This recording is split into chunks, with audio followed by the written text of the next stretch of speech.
saudara-saudara. Kali ini saya akan membahas tentang Mesias, Yesus sang Mesias, putra seorang perawan bernama Maria yang lahir di kandang di Bethlehem. Dan alasan kenapa Yesus Kristus ini harus mati. Saudara-saudara, ada kepercayaan lain selain Kristen yang percaya adanya Yesus Kristus tetapi menolak kematiannya. Bagi mereka, Yesus Kristus ini sudah pergi dan selamat sampai di surga. Tapi iman Kristiani mengharuskan kita untuk percaya kalau Tuhan Yesus itu mati disalib. Karena Tuhan Yesus harus mati untuk menebus dosa manusia. Kenapa bisa demikian? Saudara-saudara, mari kita cermati lagi mulai sejak manusia diciptakan. Dalam Kejadian bab 1 ayat 26-28 berfirmanlah Allah, "Baiklah kita menjadikan manusia menurut gambar dan rupa kita, supaya mereka berkuasa atas ikan-ikan di laut dan burung-burung di udara dan atas ternak dan atas seluruh bumi dan segala binatang melata yang merayap di bumi." Maka Allah menciptakan manusia itu menurut gambarnya. Menurut gambar Allah diciptakannya dia, laki-laki dan perempuan diciptakannya mereka. Allah memberkati mereka, lalu Allah berfirman kepada mereka, "Beranak cuculah dan bertambah banyak, penuhilah bumi dan taklukkanlah itu. Berkuasalah atas ikan-ikan di laut dan burung-burung di udara dan atas segala binatang yang merayap di bumi." Saudara, berdasarkan ayat-ayat yang saya bacakan tadi, menurut Anda, apakah kira-kira tujuan diciptakannya manusia? Jika Anda berpikir tujuannya supaya beranak cucu dan memenuhi bumi dan menaklukkannya, selamat, Anda setengah benar. Tujuan diciptakannya manusia adalah untuk menjadi gambar Allah, kemudian beranak cucu, memenuhi bumi dan menaklukkannya, dan berkuasa atas semua makhluk yang ada di muka bumi. Saudara, kalau Anda cermati, hal itu senada dengan bait pertama doa Bapa kami. "Datanglah kerajaanmu, jadilah kehendak-Mu di bumi seperti di sorga." Jika gambar Allah memenuhi dan menaklukkan bumi dan berkuasa atas bumi, itu sama saja dengan kerajaan Tuhan datang dan kehendak Tuhan terjadi di bumi seperti di surga. Itulah tujuan diciptakannya manusia. Tetapi sebelum hal itu tercapai, manusia jatuh dalam dosa. Dalam Kejadian bab 3 ayat 4 dan 5, "Tetapi ular itu berkata kepada perempuan itu, 'Sekali-kali kamu tidak akan mati.' Tetapi Allah mengetahui bahwa pada waktu kamu memakannya, matamu akan terbuka, dan kamu akan menjadi seperti Allah, tahu tentang yang baik dan yang jahat." Dalam ayat itu, ular menggoda manusia dengan godaan yang dia sendiri tidak bisa menolaknya, yaitu akan menjadi seperti Allah, tahu tentang yang baik dan yang jahat. Itulah dosa asal. Setelah jatuh dalam dosa, kemudian Allah mengusir manusia keluar dari Taman Eden. Ini tertulis dalam Kejadian bab 3 ayat 23. "Lalu Tuhan Allah mengusir dia dari Taman Eden, supaya ia mengusahakan tanah dari mana ia diambil." Saudara-saudara, mungkin beberapa dari Anda berpikir, kenapa harus diusir? Kenapa tidak dimaafkan saja? Selesai perkara. Ternyata perkaranya tidak sesederhana itu, saudara. Kita kembali ke depan. Manusia diciptakan untuk menjadi gambar Allah. Dan dengan melanggar perintah Allah, manusia gagal memenuhi tujuan dia diciptakan. Supaya lebih jelas, kita gunakan perumpamaan. Seumpama gelas. Tujuan gelas adalah menampung air untuk minum. Jika gelas itu jatuh dan pecah, bisakah dia digunakan untuk minum? Jelas tidak bisa. Dan jika tempat gelas adalah di atas meja, apakah gelas yang pecah bisa tetap di atas meja? Jelas tidak. Anda pernah melihat orang meletakkan beling di atas meja? Kita pasti akan membuang beling itu ke tempat sampah, bukan? Seumpama itulah manusia yang jatuh ke dalam dosa. Karena upah dosa adalah maut, yaitu keterpisahan dengan Tuhan. Jadi ini tidak sekedar dimaafkan atau tidak, tetapi melanggar perintah Tuhan dengan keinginan untuk menjadi seperti Allah, maka manusia telah merusakkan kodratnya sendiri dan terpisah dengan Allah. Untuk memulihkan kodrat manusia inilah diperlukan korban penebusan dosa, dan Tuhanlah yang harus menebusnya untuk memperbaiki itu semua. Untuk semakin jelas kita gunakan perumpamaan. Ada seorang bapak punya anak balita. Suatu ketika anaknya itu memecahkan kaca jendela. Jika Anda menjadi bapak itu, apakah reaksi Anda? Apakah khawatir, marah, atau hal yang lain? Kemudian apakah Anda akan memaafkan anak Anda? Ataukah Anda akan terus mendendam sampai sekarang? Saya rasa Anda pasti akan memaafkan anak Anda. Lalu, apa dengan memaafkan semuanya kembali seperti semula? Tentu tidak. Sang bapak tetap harus berkorban, memperbaiki jendela yang pecah dan juga membersihkan pecahan kaca yang berserakan.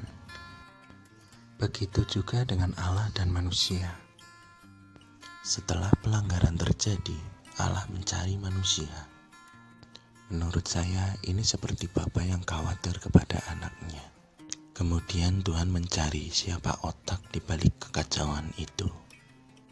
Dan setelah menemukannya, dia meluapkan amarahnya dengan mengutuknya. Dalam bacaan ini terlihat jelas bahwa Tuhan mengasihi manusia. Karena Tuhan mendengarkan alasan manusia, namun tidak dengan ular. Walaupun manusia dan ular terlibat dalam pelanggaran itu, Tuhan menunjukkan bahwa ularlah yang sungguh bersalah dan layak mendapatkan hukuman kekal. Tapi manusia masih bisa dimaafkan. Tetap mendapat hukuman, tapi suatu saat akan dibebaskan. Hal itu terlihat dalam ayat 15. Dan hukuman untuk manusia ada dalam ayat 16-19. Melahirkan jadi lebih susah, dan mendapatkan rezeki juga menjadi semakin susah. Setelah memberikan hukuman kepada manusia, Tuhan memberikan pakaian dari kulit binatang kepada manusia untuk menutupi ketelanjangan manusia. Bagi saya, ini seperti seorang bapak yang menenangkan anak-anaknya yang kaget dan takut atas kekacauan yang mereka buat. Kemudian sementara manusia menjalani hukumannya, Tuhan pun mulai membereskan segala sesuatunya dan memperbaiki kodrat manusia kembali seperti semula. Saudara-saudara, untuk memulihkan kodrat manusia, ada dua hal yang perlu digarisbawahi. Yang pertama, setelah berdosa, manusia harus mendapatkan maut, yaitu terpisah dengan Tuhan. Tuhan tidak ingin hal itu terjadi, tapi hal itu harus terjadi.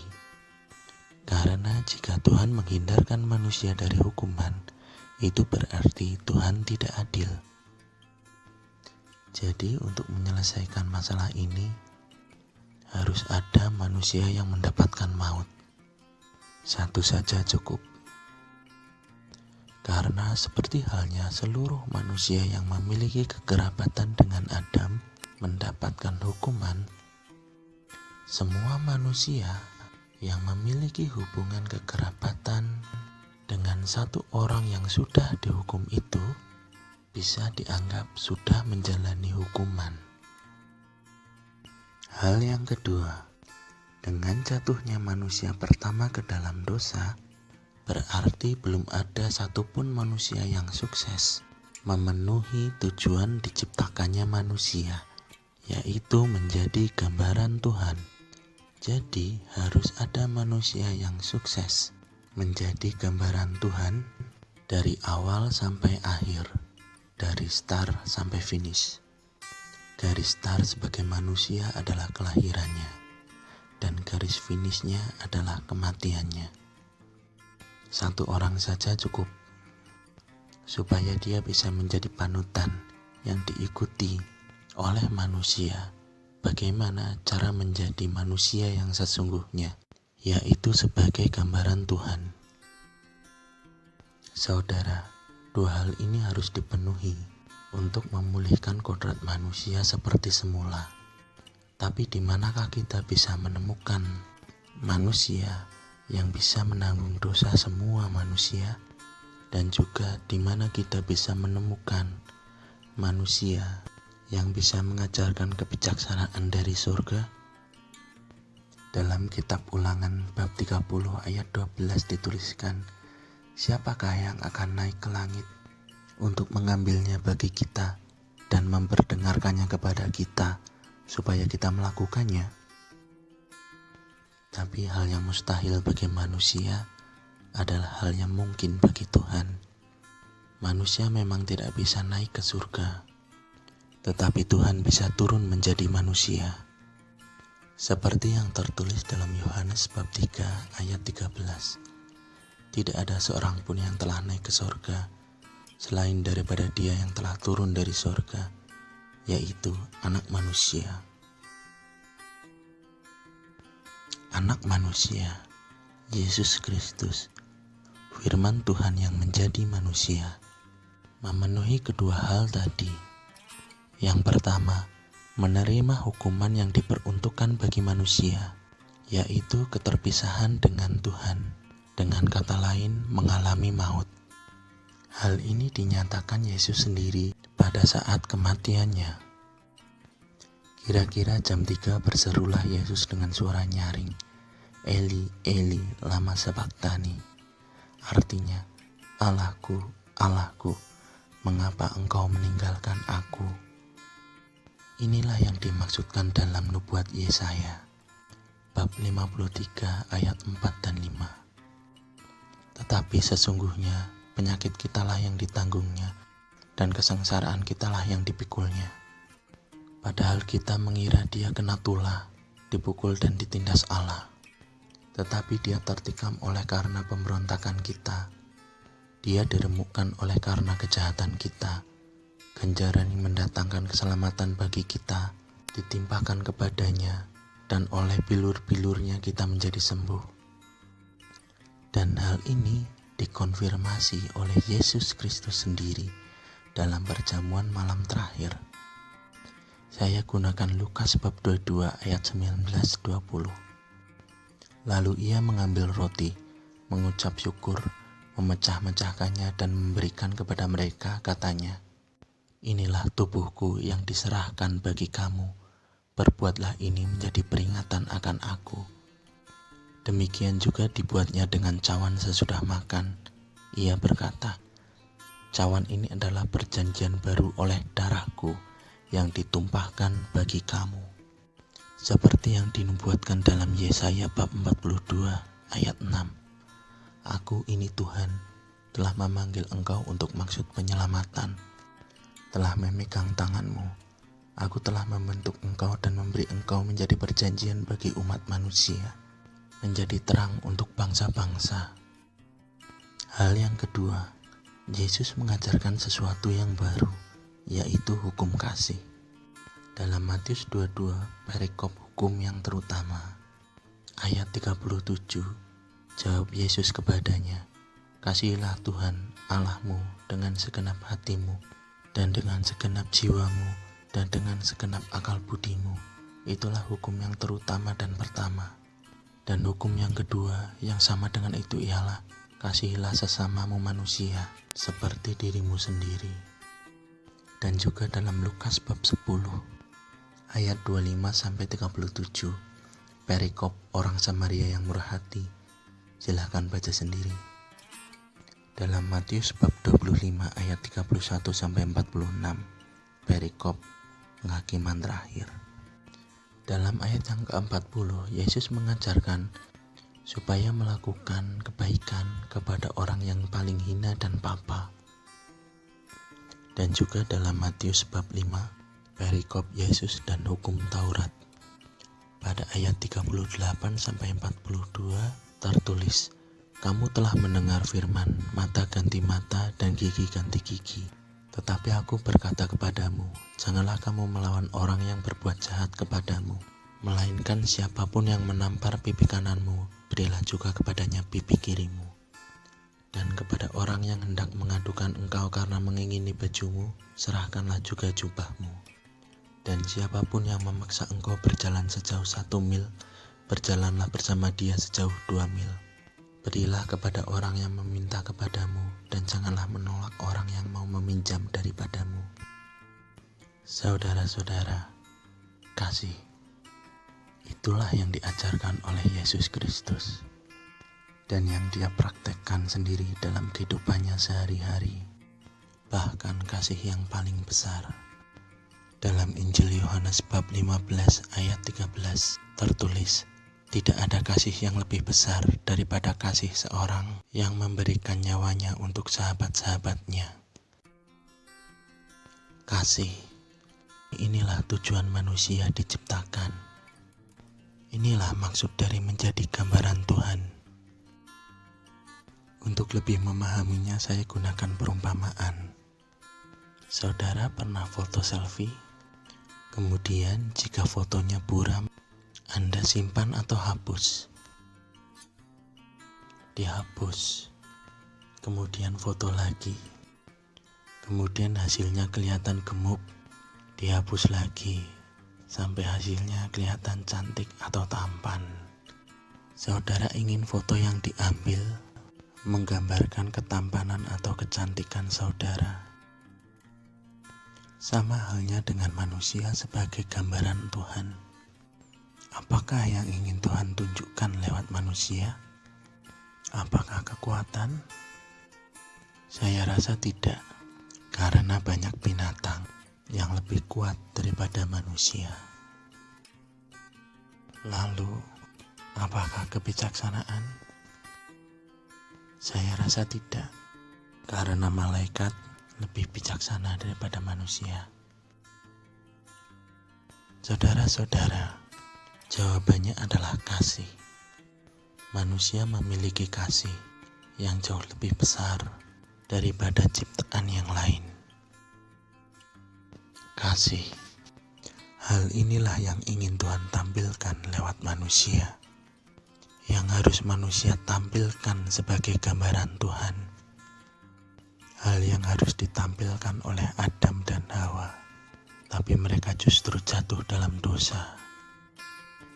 Tapi kasih ini ditampilkan dengan sempurna oleh Yesus Kristus sampai akhir hidupnya di kayu salib. Perlu diingat, hal kedua yang diperlukan untuk memulihkan keadaan manusia adalah adanya satu manusia yang berhasil menjadi gambaran Tuhan dari awal sebagai manusia, yaitu kelahiran, sampai pada akhir sebagai manusia, yaitu kematian. Karena jika Yesus tidak mati melainkan langsung ke surga, berarti tugasnya sebagai gambaran Tuhan belum selesai. Dan Yesus gagal mempraktekkan kasih yang paling besar, yaitu kasih seorang yang memberikan nyawanya untuk sahabat-sahabatnya. Setelah manusia bisa menjadi gambaran Tuhan dengan sukses, barulah kodrat manusia bisa dipulihkan. Hal ini dibuktikan dengan kebangkitan Yesus Kristus. Dengan kebangkitan, Yesus membuktikan bahwa manusia bisa bebas dari maut atau keterpisahan dengan Tuhan dan beralih menjadi hidup atau kebersamaan dengan Tuhan. Seperti yang tertulis dalam surat Yohanes yang pertama, bab 3 ayat 14. Kita tahu bahwa kita sudah berpindah dari dalam maut ke dalam hidup, yaitu karena kita mengasihi saudara kita. Barang siapa tidak mengasihi, ia tetap di dalam maut. Dan juga dalam Injil Yohanes bab 5 ayat 28 sampai 29. Janganlah kamu heran akan hal itu, sebab saatnya akan tiba bahwa semua orang yang di dalam kuburan akan mendengar suaranya, dan mereka yang telah berbuat baik akan keluar dan bangkit untuk hidup yang kekal, tetapi mereka yang telah berbuat jahat akan bangkit untuk dihukum. Benar apa yang dikatakan Paulus dalam 1 Korintus bab 13 ayat 2. Sekalipun aku mempunyai karunia untuk bernubuat dan aku mengetahui segala rahasia dan memiliki seluruh pengetahuan, dan sekalipun aku memiliki iman yang sempurna untuk memindahkan gunung, tetapi jika aku tidak mempunyai kasih, aku sama sekali tidak berguna.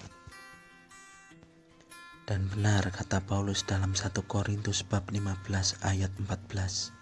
Tetapi andai kata Kristus tidak dibangkitkan, maka sia-sialah pemberitaan kami, dan sia-sialah juga kepercayaan kamu.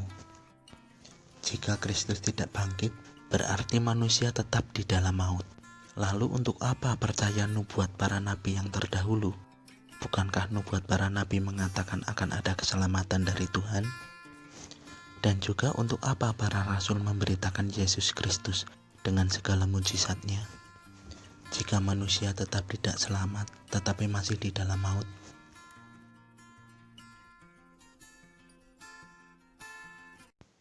Saudara-saudara, dengan ini kita bisa lebih memahami kata-kata Tuhan Yesus dalam Injil Matius bab 5 ayat 17. Janganlah kamu menyangka bahwa aku akan datang untuk meniadakan hukum Taurat atau kitab para nabi. Aku datang bukan untuk meniadakannya, melainkan untuk menggenapinya. Semua upaya Tuhan untuk memulihkan kodrat manusia supaya kita bisa kembali bersama-sama dengan Dia telah digenapi oleh Yesus Kristus. Karena seperti kita ikut dihukum karena hubungan kekeluargaan kita dengan Adam, kita juga ikut diselamatkan karena hubungan kekeluargaan kita dengan Yesus. Bagaimana bisa kita menjadi keluarga Yesus? Kita bukan keturunan Yesus. Yesus pun tidak menikah dan tidak punya anak. Perlu saya ingatkan, untuk menjadi keluarga tidak selalu lewat beranak. Manusia bisa membentuk keluarga dengan perjanjian, yaitu perjanjian pernikahan, ada juga perjanjian persaudaraan, dan lain-lain. Kita menjadi anggota keluarga Yesus pun lewat perjanjian.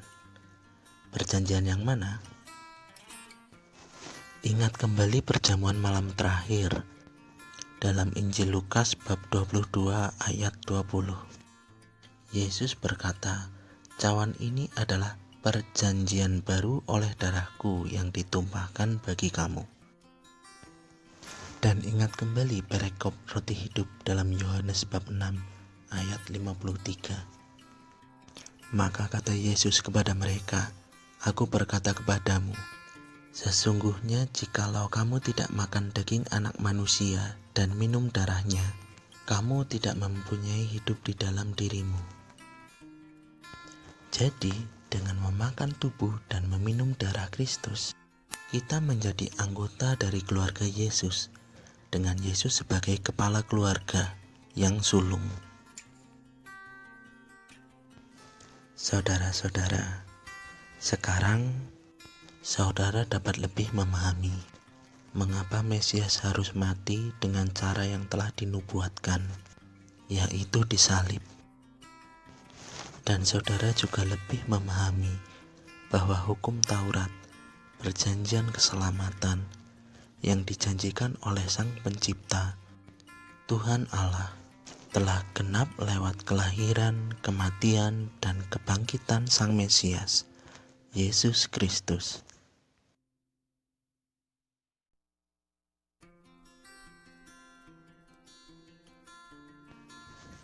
Demikian saudara-saudara video saya kali ini. Semoga saudara-saudara semakin memahami misteri iman kita dan saudara-saudara semakin bertumbuh dalam iman. Terima kasih, Tuhan Yesus memberkati.